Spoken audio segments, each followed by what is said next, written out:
सही भैया डिजिटल दुनिया हो गया। आदमी कितना काम करता है खुद को याद नहीं रहता।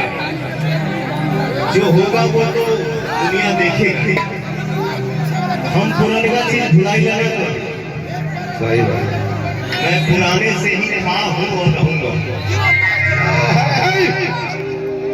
इतना बढ़िया से लचकावे लेना सर्विसिंग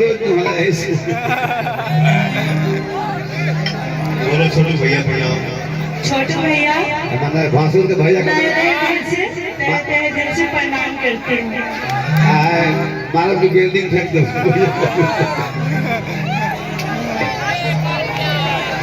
हर खलियान साफ करा। अरे जब हम मेरा गाँव में लड़काई में नाच हो रहे तो शुक्रिया अदा कैसे होते हैं रे?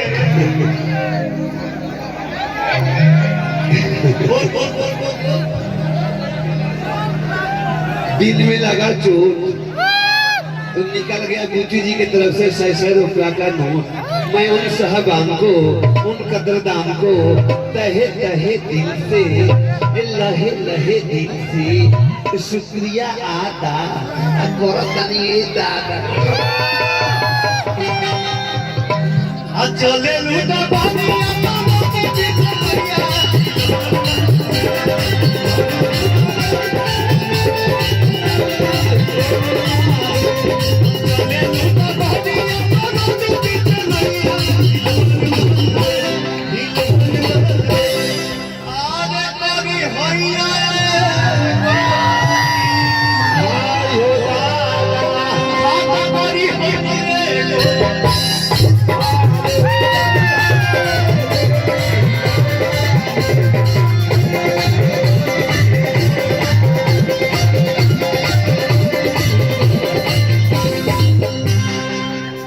सुतहु न देवे दरार हर जगह ना वाह मेरा भाई ऐसे ही हवा जैसा लग रहा है से चांद में बहुत काम